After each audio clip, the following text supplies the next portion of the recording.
On to part 3 of the series. In this part, I'm going to discuss a thing that I think causes a lot of confusion for folks, the differences between experimental, translational, and applied behavior analysis. So as I've already mentioned, behavior analysis has 3 different branches, and they're all important, but they're not interchangeable.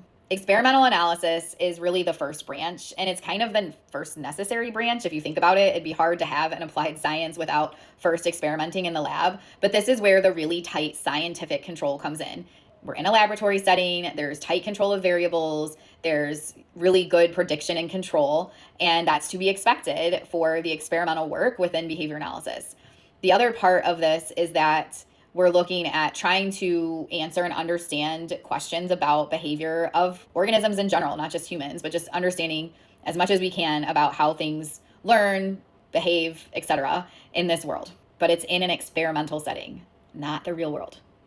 Then you have the translational behavior analysis. This is the bridge. It's taking things that are being discovered in the lab and looking at what is this when we try to bridge to the real world. Like if we replicate more real world like contexts, what happens? How does this translate from the lab to the real world? And last but certainly not least, we have the applied focus. This is technically where we're working with real people in real settings, real environments, taking the things that have been discovered in our understanding of behavior and potentially synthesizing research from similar and related fields if they're behavior analytic in nature, and determining what the best way would be to support in whatever population we're working with. But it's in the real world. It is not research.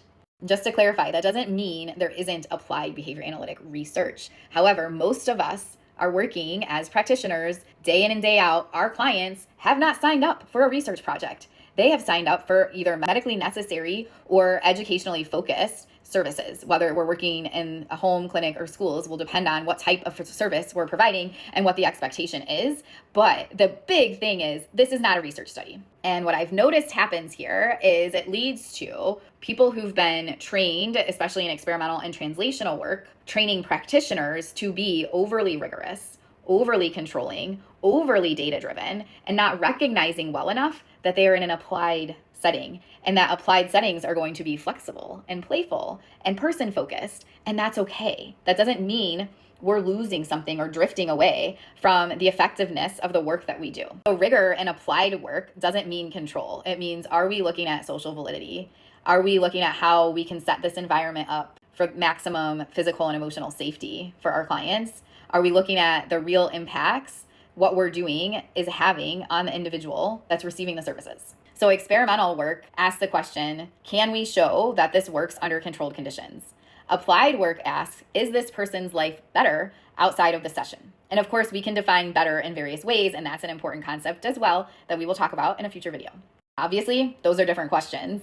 And when we stop pretending that they're the same, we can see a lot of the tension and arguments disappear. In the next video in the series, I'm going to talk about what happens when we try to turn applied work into a laboratory setting and what problems that can create. As I've already mentioned, there are plenty more videos planned on this topic. But of course, if you have any questions or need something clarified, drop it in the comments and I will do my best to address it.